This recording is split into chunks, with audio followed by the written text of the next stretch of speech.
मेरे विद्यार्थियों, sunrise public school Kathumar में की ऑनलाइन क्लास में आप सभी का स्वागत है।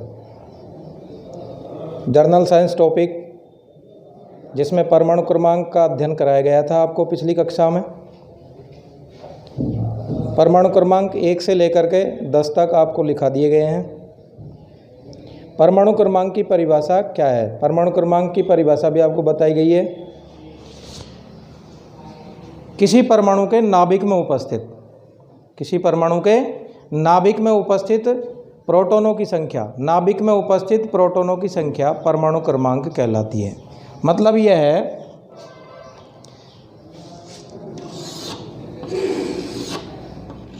जैसे ये नाभिक है परमाणु में, अब इसमें प्रोटॉन कितने पाए जाएंगे नाभिक में, उसी के आधार पर परमाणु क्रमांक दिया जाता है। माना कि प्रोटॉन है 2, किसी परमाणु के नाभिक में प्रोटॉनों की संख्या है 2, तो परमाणु क्रमांक भी कितना आएगा? 2। अपनी मर्जी से अपने हिसाब से नहीं दे सकते परमाणु क्रमांक प्रोटॉनों की संख्या के आधार पर देते हैं जो नाभिक में पाए जाते हैं। जैसे हाइड्रोजन का परमाणु क्रमांक 1 है। अब 1 क्यों है? क्योंकि उसके नाभिक में प्रोटॉनों की संख्या 1 है। कार्बन का परमाणु क्रमांक 6, क्योंकि उसके नाभिक में प्रोटॉन है 6। तो परमाणु क्रमांक 1 से लेकर के और 10 तक आपको कल समझाया गया था उनके बारे में। आज परमाणु क्रमांक 11 से लेकर के और 30 तक आपको अध्ययन कराया जाएगा। टेबल बनाएंगे। परमाणु क्रमांक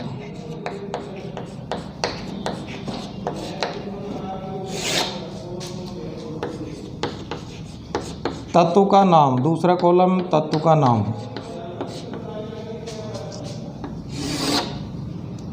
प्रतीक,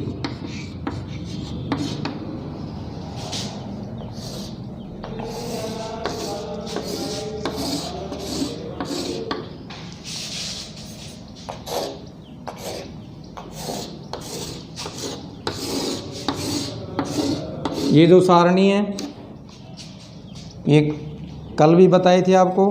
3 कॉलम तैयार करने हैं, परमाणु क्रमांक लिखने हैं, तत्व का नाम इस कॉलम में लिखना है, प्रतीक इसमें लिखना है। परमाणु क्रमांक 1 से लेकर के 10 तक आपको कल बता दिए गए हैं। आज परमाणु क्रमांक 11 से, तो 11 नंबर परमाणु क्रमांक है सोडियम।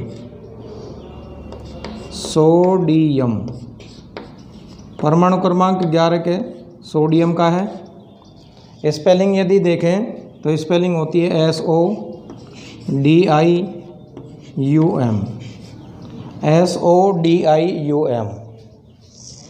लेकिन इसका प्रतीक S से शुरू नहीं होता है, क्योंकि इसका लैटिन नाम है नेट्रियम।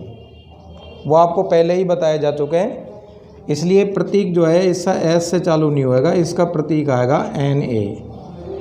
क्यों आएगा? क्योंकि लैटिन नाम नेट्रियम है, नेट्रियम के आधार पर लिया है Na। परमाणु क्रमांक 12 मैग्नीशियम।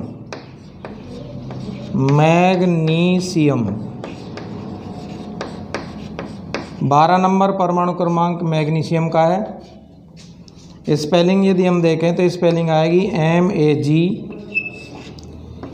MAGNESIUM, magnesium. और प्रतीक है मैग्नीशियम का Mg।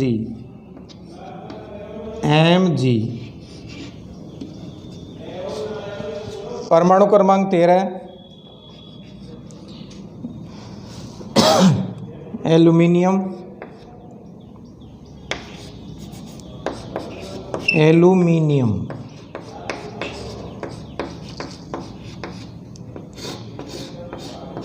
13 नंबर परमाणु क्रमांक एल्युमिनियम का होता है। स्पेलिंग है ALUMINIUM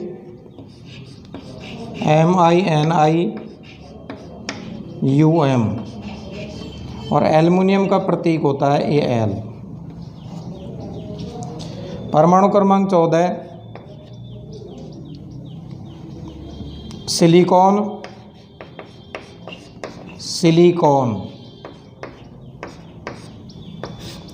14 नंबर परमाणु क्रमांक सिलिकॉन। स्पेलिंग SILICON,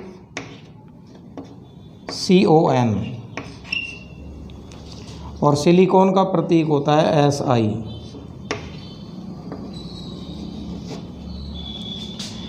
परमाणु क्रमांक 15 phosphorus. Phosphorus spelling PHOS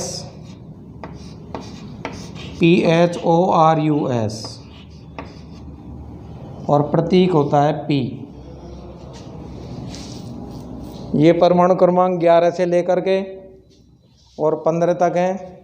11 number परमाणु क्रमांक सोडियम का, 12 नंबर पर मैग्नीशियम है, 13 नंबर जो है एल्युमिनियम का है, परमाणु क्रमांक 14 सिलिकॉन है, और परमाणु क्रमांक जो 15 है वो है फॉस्फोरस।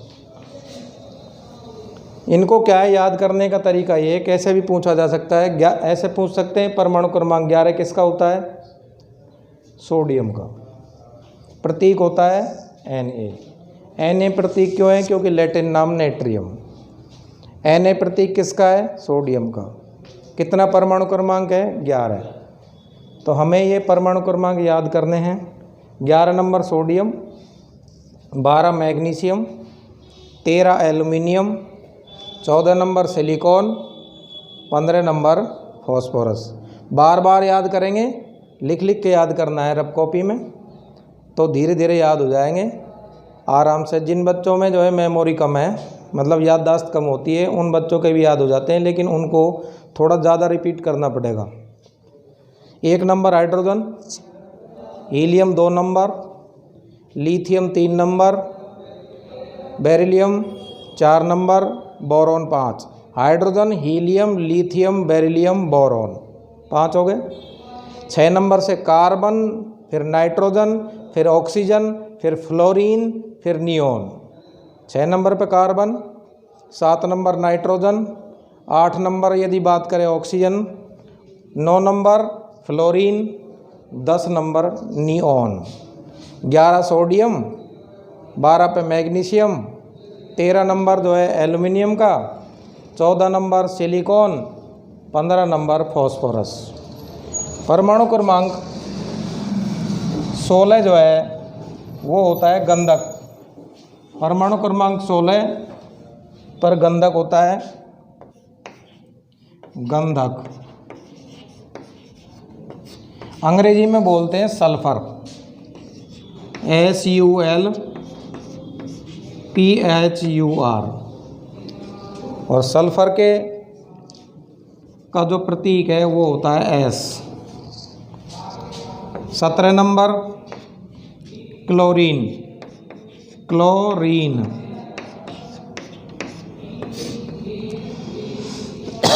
क्लोरीन की स्पेलिंग है CHLORINE।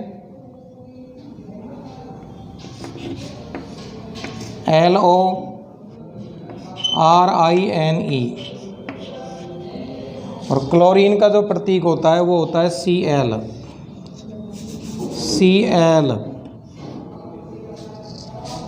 18 नंबर परमाणु क्रमांक आर्गन। स्पेलिंग आर्गन की ARGON और प्रतीक है AR। 19 नंबर परमाणु क्रमांक पोटेशियम।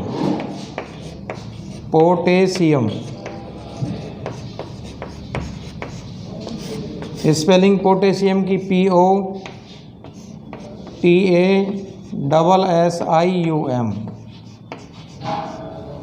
अब पोटेशियम की स्पेलिंग P से चालू होती है, लेकिन पोटेशियम का प्रतीक P नहीं होता, क्योंकि इसका लैटिन नाम होता है कैलियम, और कैलियम के आधार पर प्रतीक आएगा K। 20 नंबर परमाणु क्रमांक कैल्शियम। कैल्शियम की स्पेलिंग CALCIUM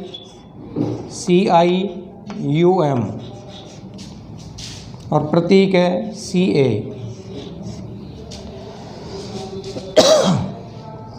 ये परमाणु क्रमांक 16 से लेकर के और 20 तक के हैं। 16 नंबर गंधक का है, गंधक का ही दूसरा नाम सल्फर भी है, सल्फर और गंधक एक ही बात है। 17 नंबर क्लोरीन, 18 नंबर आर्गन, 19 पे पोटेशियम और 20 नंबर जो है वो कैल्शियम। 16 नंबर गंधक, 17 क्लोरीन, 18 पे आर्गन, पोटेशियम 19, कैल्शियम 20। तो परमाणु क्रमांक 1 से लेकर के 20 तक सभी विद्यार्थियों को, चाहे वो कमज़ोर स्थिति में, चाहे वो बच्चे जो टैलेंटेड ज़्यादा हैं, सभी को याद करने हैं, क्योंकि ये जो है हमारे केमिस्ट्री के जो चैप्टर हैं उनमें काम में आते हैं। तो परमाणु क्रमांक 1 hydrogen, helium, lithium, beryllium, boron, carbon, nitrogen, oxygen, fluorine, neon. Sodium, magnesium, aluminium, silicon, phosphorus.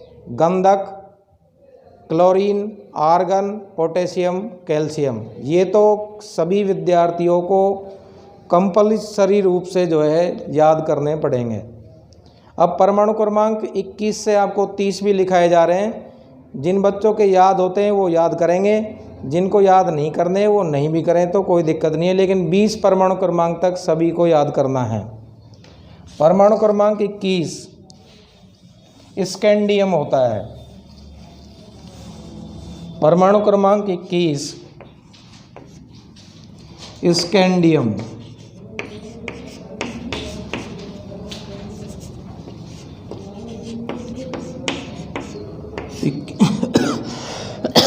इक्कीस नंबर पर स्कैंडियम, स्पेलिंग है SCANDIUM,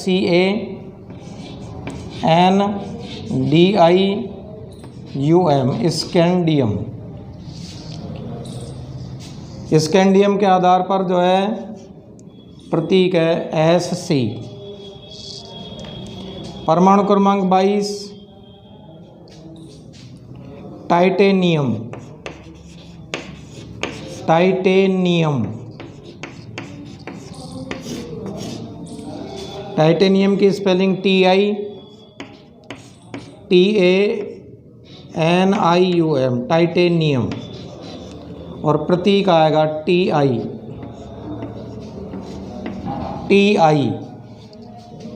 परमाणु क्रमांक 23 वेनेडियम, वेनेडियम। स्पेलिंग है VANADIUM,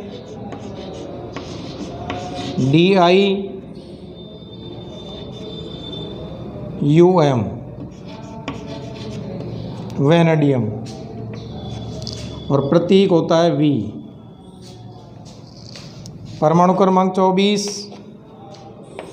chromium, chromium, chromium. Spelling है CHROMIUM, क्रोमियम। स्पेलिंग है प्रतीक है CR। 25 नंबर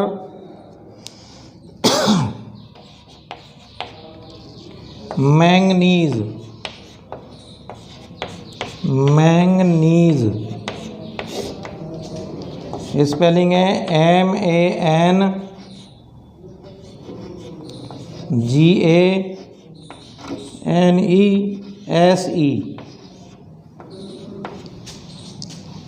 और प्रतीक होता है मैंगनीज का MN। MN। ये परमाणु क्रमांक 21 से लेकर के और 25 तक परमाणु क्रमांक है। 21 नंबर स्कैंडियम, 22 पे titanium, 23 number vanadium, 24 number chromium और 25 नंबर परमाणु क्रमांक मैंगनीज। मतलब वेनेडियम स्कैंडियम 21 पे, टाइटेनियम 22 पे, वेनेडियम 23 पर और क्रोमियम 24 पर और 25 पर है मैंगनीज।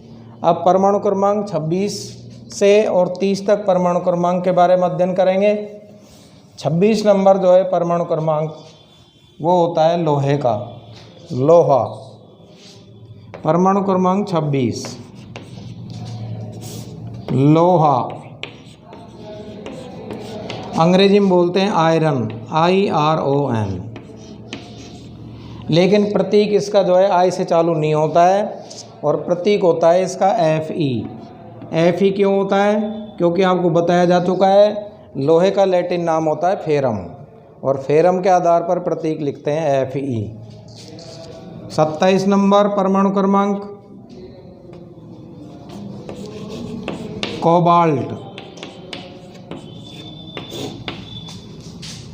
COBALT, कोबाल्ट और प्रतीक आएगा CO, C कैपिटल लेटर में, O स्मॉल लेटर में। 28 नंबर परमाणु क्रमांक निकेल, निकेल भी बोलते हैं इसको, निकेल भी बोलते हैं, NiCKL, प्रतीक होता है Ni। परमाणु क्रमांक 29 तांबा, अंग्रेजी में बोलते हैं कॉपर, कॉपर, इसका प्रतीक Cu होता है। अब Cu प्रतीक कॉपर से नहीं लिया गया है, कॉपर में U नहीं है कहीं भी, C तो है लेकिन U नहीं है। इसका लैटिन नाम क्यूप्रम होता है और क्यूप्रम के आधार पर जो है Cu प्रतीक लिया गया है। परमाणु क्रमांक 30 जस्ता, अंग्रेजी में बोलते हैं जिंक और प्रतीक जो है Zn। तो 26 नंबर परमाणु क्रमांक 26 लोहे का। 27 की बात करें तो कोबाल्ट, 28 नंबर पर निकेल, 29 नंबर पर तांबा, 30 नंबर पर जस्ता जिसको जिंक भी कहते हैं। अब दोबारा से एक बार रिपीट करेंगे परमाणु क्रमांक 1 से लेकर के और 30 तक। हाइड्रोजन 1 नंबर, हीलियम का 2 नंबर, लिथियम 3 नंबर पर, बेरिलियम 4, बोरॉन 5, 6 नंबर पर कार्बन, 7 पर नाइट्रोजन, 8 पर oxygen, 9 number fluorine, 10 number neon. 11 number परमाणु क्रमांक सोडियम का, 12 number magnesium, 13 number aluminium, 14 number silicon, 15 number phosphorus, 16 number गंधक जिसको सल्फर भी कह सकते हैं, 17 number chlorine, 18 number argon, 19 number potassium, 20 number calcium, 21 number scandium, 22 पर titanium, 23 number vanadium, 24 number chromium, 25 number manganese, 26 पर लोहा, 27 नंबर कोबाल्ट, 28 पर निकेल, 29 नंबर कॉपर का, तांबा भी बोलते हैं, और 30 नंबर जस्ता या जिंक। ये परमाणु क्रमांक 1 से 30 तक हैं। 1 से 20 तक सभी विद्यार्थियों को कंपलसरी रूप से याद करना पड़ेगा, परमाणु क्रमांक 1 से 20 तक वाले। ये परमाणु क्रमांक के बारे में। अगला जो जर्नल साइंस का अगला जो टॉपिक है उससे शुरू करने से पहले मैं आपको हाइड्रोकार्बन के नाम और सूत्रों के बारे में आपको बताया गया था। अब उनमें से पहचान कैसे करते हैं, क्या नाम है, जैसे नाम दे दिया हाइड्रोकार्बन का एल्केन, एल्कीन, एल्काइन में से किसी का भी नाम दे दिया और सूत्र पूछ सकते हैं, या सूत्र दे दिया नाम पूछ सकते हैं। जैसे थोड़ा सा रिपीट करते हैं, C3H4 एक सूत्र है C3H4। ये हाइड्रोकार्बन है क्योंकि कार्बन और हाइड्रोजन है। अब इनमें से हमें क्या करना है, वो जैसे सूत्र दे दिया, अब वो पूछ सकता है कि इसका नाम क्या है, इस हाइड्रोकार्बन का नाम लिखिए। अब कैसे पहचानते हैं, सबसे पहले क्या करते हैं, कार्बन देखते हैं, कार्बन परमाणु कितने हैं। कार्बन परमाणु है इसमें 3। कितने कार्बन है? 3 कार्बन है।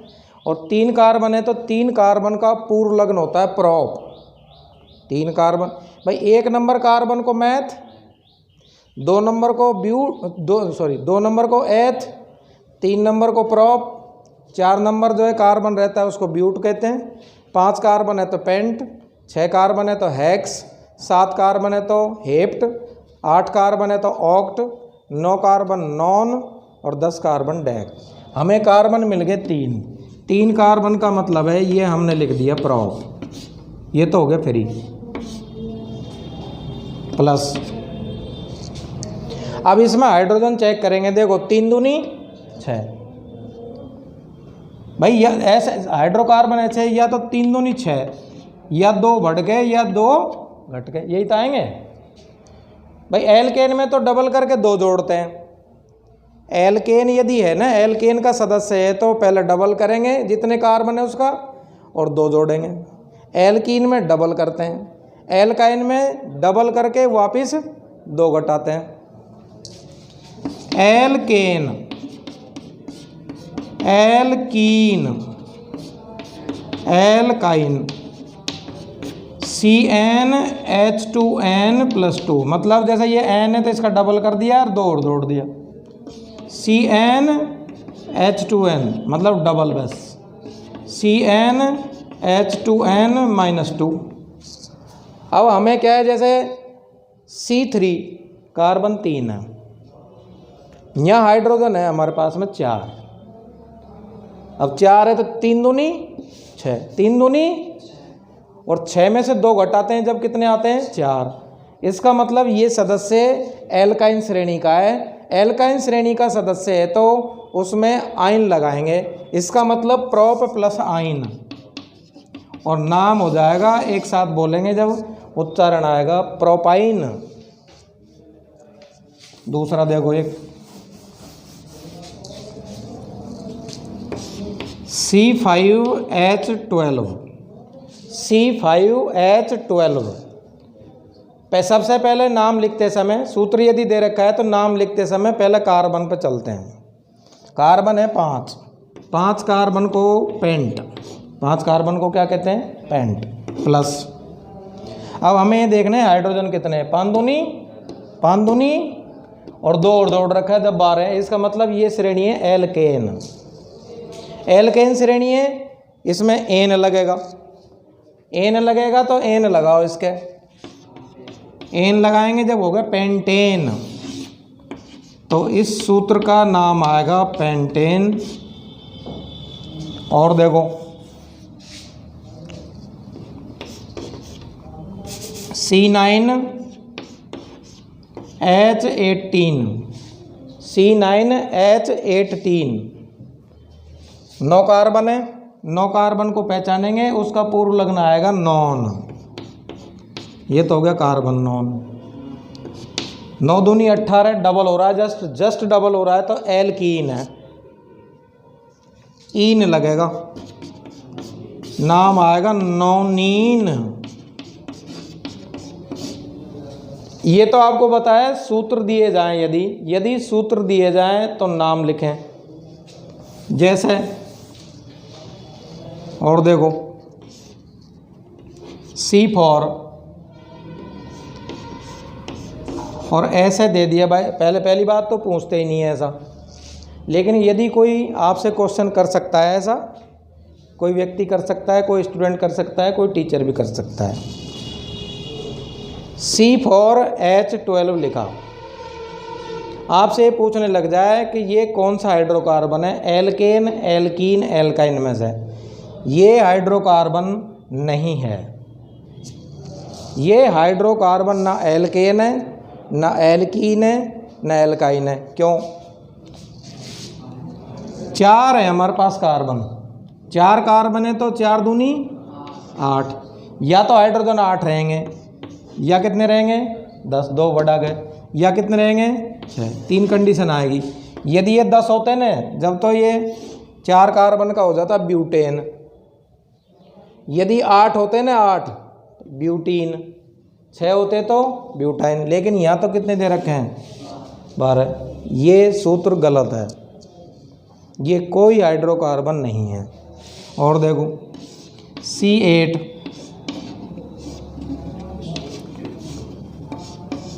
और H12, C8H12, 8 दूनी 16, 2 बढ़ाएंगे 18, 2 घटाएंगे, ये भी कोई सूत्र नहीं है, ना एल्केन है, ना एल्कीन है, ना एल्काइन है। अब उल्टा इसके विपरीत पूछ सकते हैं। इसके विपरीत जैसे नाम दे दिया, हाइड्रोकार्बन का नाम दे दिया, उसका सूत्र पूछ सकते हैं। प्रोपीन, आपको हाइड्रोकार्बन का नाम दे रखा है प्रोपीन, अब प्रोपीन का सूत्र पूछे। अब इसमें 2 है, 2 शब्द है, इसका संधि विच्छेद यदि अपन करें, प्रोप प्लस ईन, प्रोप प्लस ईन। अब प्रोप का मतलब है पूर्व लग्न प्रोप है, तो इसका मतलब है कार्बन 3, कार्बन। अब हाइड्रोजन कितनी आएंगी, एल्कीन है। एल्कीन श्रेणी का मतलब है जितने कार्बन है हमारे पास उसका डबल कर दो, तो यहाँ आएंगे। यदि ये नाम होता प्रोपेन, तो यहाँ प्रोप प्लस एन, यहाँ क्या है, प्रोप तो ऐसे कैसे आता 3 कार्बन, लेकिन एल्केन श्रेणी है, एल्केन श्रेणी में डबल करके 2 जोड़ते हैं, तो ये हो गया हमारे पास में C3H8 हो जाता। और देखो हेप्टाइन, घबराने की जरूरत नहीं है, पहले ये देखो इसका संधि विच्छेद करो, हेप्ट प्लस आइन, ये हो गया हेप्टाइन। हेप्ट का मतलब होता है कार्बन कितना 7। अब एल्काइन श्रेणी है, एल्काइन श्रेणी में क्या होता है, डबल करने के बाद में वापस 2 घटाते हैं, डबल करो 7 दूनी 14, और 14 में से 2 कम करेंगे तो ये आएंगे हमारे पास 12।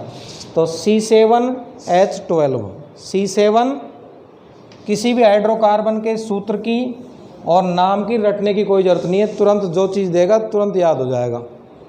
एल्केन श्रेणी है, चाहे एल्कीन श्रेणी है, चाहे एल्काइन श्रेणी है।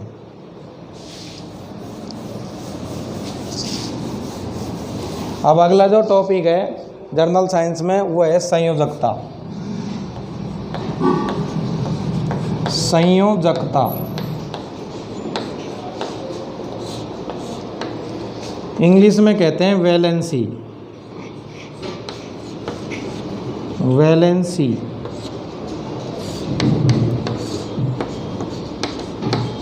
संयोजकता वैलेंसी कहते हैं। अब संयोजकता की परिभाषा क्या है, संयोजकता किसे कहते हैं? सरल परिभाषा तो ये है कि परमाणुओं के संयोग करने की क्षमता। परमाणु क्या करते हैं, अस्थायी होते हैं, वो संयोग करते हैं। परमाणुओं के संयोग करने की क्षमता संयोजकता कहलाती है। परमाणुओं के संयोग करने की क्षमता संयोजकता कहलाती है। लेकिन ये परिभाषा हमारे 10वीं क्लास के अंतर्गत नहीं है। दूसरी परिभाषा है वो भी बताएंगे। पहला पॉइंट,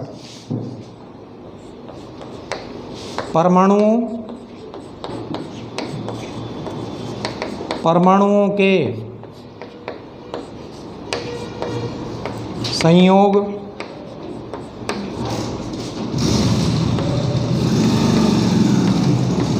करने की, परमाणुओं के संयोग करने की क्षमता संयोजकता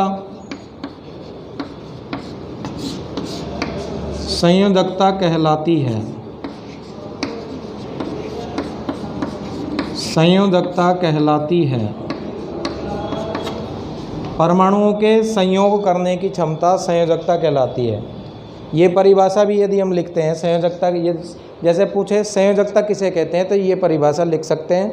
लेकिन कोर्स के अंदर दूसरी परिभाषा दे रखी है वो भी लिख सकते हैं, अथवा के रूप में लिख सकते हैं, उसको याद कर सकते हैं, चाहे इसको लिखो चाहे उसको। किसी तत्व के एक परमाणु से, संयोजकता की परिभाषा आएगी किसी तत्व के एक परमाणु, सिंगल परमाणु से संयोग करने वाले हाइड्रोजन परमाणुओं की संख्या। मतलब ये कहना चाह रहा है कि किसी तत्व के एक परमाणु से जितने हाइड्रोजन संयोग करेंगे वो उसकी संयोजकता कहलाएगी। मतलब जैसे एक हाइड्रोजन संयोग करेगा एक संयोजकता, दो हाइड्रोजन संयोग करेंगे दो संयोजकता, तीन हाइड्रोजन संयोग करेंगे तीन संयोजकता। या संयोग करने वाले ऑक्सीजन परमाणुओं की संख्या का दुगुना, जितने ऑक्सीजन परमाणु जो है संयोग करेंगे उसका डबल। जैसे एक ऑक्सीजन संयोग, किसी तत्व के एक परमाणु से एक ऑक्सीजन संयोग कर रहा है तो उसका दुगुना करेंगे दो हो जाएगी संयोजकता, दो ऑक्सीजन करेंगे तो चार हो जाएगी। हाइड्रोजन जितने संयोग करेंगे उतनी ही रहेगी। मतलब हाइड्रोजन के आधार पर और ऑक्सीजन के आधार पर बतानी है। तत्व का एक परमाणु, किसी तत्व का एक परमाणु जो है वो कितने हाइड्रोजन से संयोग करता है। जैसे मैंने लिखा HCl, हाइड्रोक्लोरिक अम्ल। अब इसमें एक जो क्लोरीन है, ये क्लोरीन ये कितने हाइड्रोजन से संयोग कर रहा है एक से, तो ये क्लोरीन की संयोजकता कितनी आ गई एक। जैसे मैंने लिखा H2O, H2O में ये ऑक्सीजन जो है कितने हाइड्रोजन से संयोग कर रहा है दो से, तो संयोजकता आएगी दो। मैंने लिखा PH3, इसमें फॉस्फोरस की संयोजकता आएगी कितनी तीन आएगी, क्योंकि तीन हाइड्रोजन से संयोग हो रहा है। जितने हाइड्रोजन से संयोग करेंगे ना उतनी दूसरे परमाणु की संयोजकता। जैसे NaH, ये सोडियम जो है एक हाइड्रोजन से संयोग कर रहा है, संयोजकता एक। कोई भी तत्व का एक परमाणु, किसी भी तत्व के एक परमाणु से संयोग करने वाले हाइड्रोजन परमाणुओं की संख्या, जितने हाइड्रोजन संयोग करेंगे एक हाइड्रोजन से करेगा। यदि ये परमाणु एक हाइड्रोजन से करेगा तो एक जो है इसकी संयोजकता, दो हाइड्रोजन से करता है तो दो संयोजकता, तीन हाइड्रोजन से करता है तो तीन संयोजकता, चार हाइड्रोजन से करता है तो चार। लेकिन ऑक्सीजन के मैटर में क्या करना है, जितने ऑक्सीजन रहेंगे जितने संयोग करेंगे उसका डबल।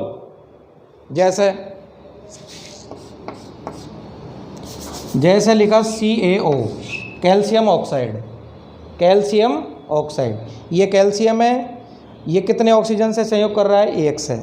अब इसकी संयोजकता एक नहीं रहेगी दो रहेगी, डबल करेंगे। जैसे मैंने लिखा Al2O3।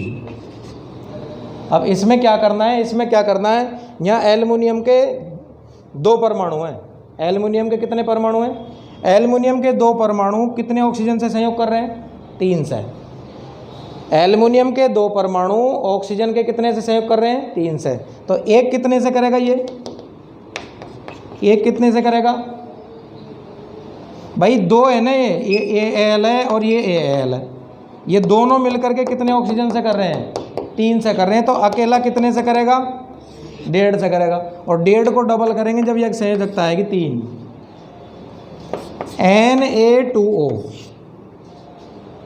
Na2O, दो सोडियम है, दोनों सोडियम कितने ऑक्सीजन से कर रहे हैं एक से। एक सोडियम कितने से करेगा आधे से, आधे का डबल करेंगे जब एक, तो संयोजकता एक। जितने ऑक्सीजन से संयोग करेगा, जितने ऑक्सीजन के परमाणुओं की संख्या रहेगी उसकी दुगुना करेंगे जब संयोजकता आएगी। हाइड्रोजन में तो सेम है, जितने हाइड्रोजन संयोग करेंगे उतनी संयोजकता। एक हाइड्रोजन करेगा एक संयोजकता, दो हाइड्रोजन करेंगे दो संयोजकता, तीन हाइड्रोजन करेंगे तीन संयोजकता, चार हाइड्रोजन करेंगे चार। लेकिन ऑक्सीजन के आधार पर जब संयोजकता समझाते हैं तो जितने ऑक्सीजन परमाणु उससे संयोग करेंगे उसका डबल करना पड़ेगा, जब जा करके संयोजकता ज्ञात करते हैं। तो ये परिभाषा हमारे कोर्स में है। तो परिभाषा क्या हुई, किसी तत्व के एक परमाणु से संयोग करने वाले हाइड्रोजन परमाणुओं की संख्या या संयोग करने वाले ऑक्सीजन परमाणुओं की संख्या का दुगुना उस तत्व की संयोजकता कहलाती है। ये थोड़ी सी लंबी परिभाषा है लेकिन कोर्स के अंदर दी है, तो कोशिश करें इस पे ज़्यादा फोकस रखना है। ये दूसरी परिभाषा है, जिन बच्चों को याद नहीं होती है वो पहली परिभाषा लिख सकते हैं, इसमें भी पूरे अंक मिलेंगे। परमाणुओं के संयोग करने की क्षमता क्या कहलाती है? संयोजकता। लेकिन बढ़िया परिभाषा यह है, किसी तत्व के एक परमाणु से संयोग करने वाले हाइड्रोजन परमाणुओं की संख्या, हाइड्रोजन परमाणुओं की या ऑक्सीजन परमाणुओं की संख्या का दोगुना उस तत्व की संयोजकता कहलाती है। अथवा के रूप में लिख सकते हैं, किसी पॉइंट नहीं डालना है, पॉइंट एक ही रहेगा यहाँ। किसी तत्व के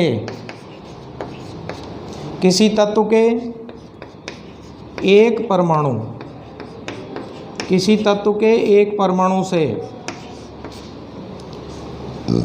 किसी तत्व के एक परमाणु से संयोग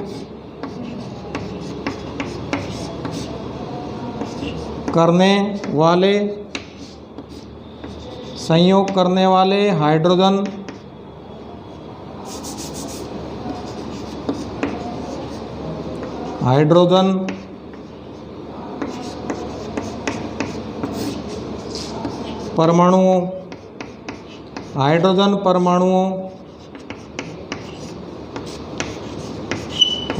परमाणुओं की संख्या या ऑक्सीजन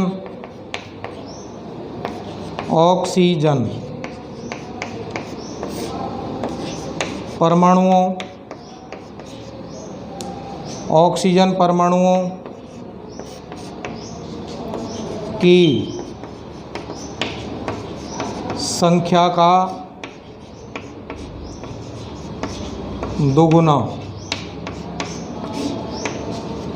ऑक्सीजन परमाणुओं की संख्या का दोगुना उस तत्व की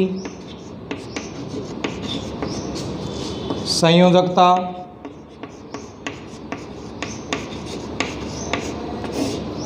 कहलाती है। परिभाषा को एक बार और रिपीट करेंगे। बार बार यदि इसको रिपीट करेंगे, रफ कॉपी में लिखेंगे तो याद हो जाएगी। कमज़ोर बच्चे जिनके बिल्कुल भी याद कम होता है, वो बच्चे इस परिभाषा को याद करने की कोशिश न करें, और जो मीडियम बच्चे हैं, जो टॉपर बच्चे हैं, उनको ज़रूर याद करनी है ये। किसी तत्व के एक परमाणु से,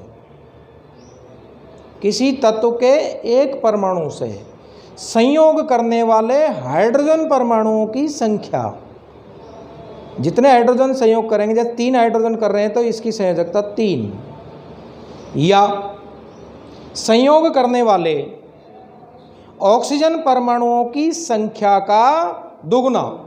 जैसे 1 ऑक्सीजन कर रहा है तो इसकी संयोजकता 2, यदि 2 ऑक्सीजन कर रहे हैं तो इसकी संयोजकता 4, उस तत्व की संयोजकता कहलाती है।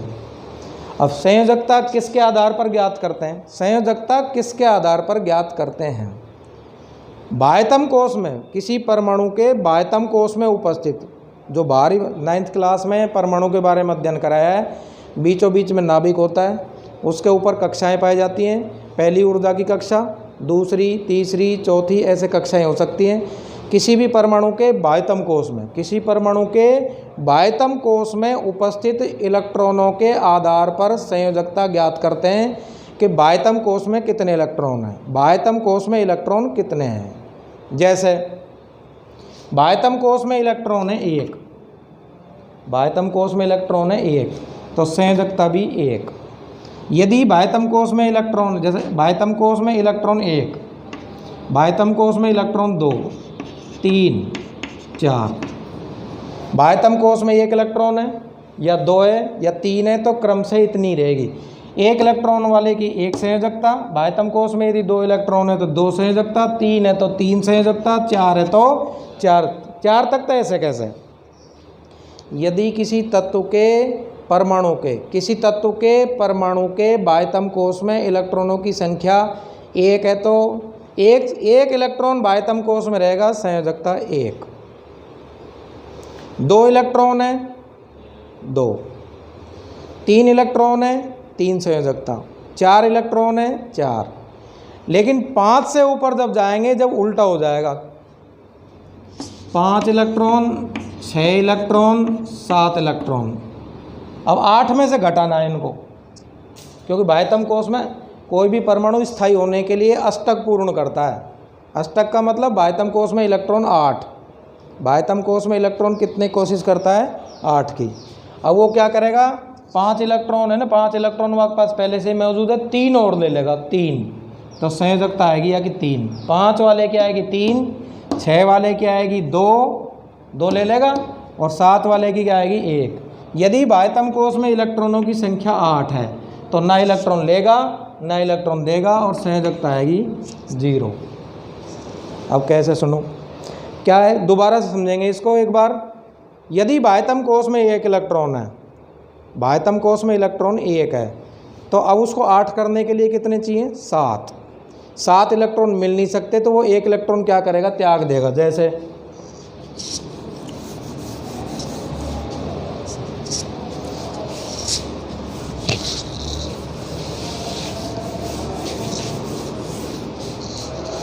ये नाभिक है, ये माना कि पहली कक्षा है, ये इसकी दूसरी कक्षा है, ये तीसरी कक्षा है।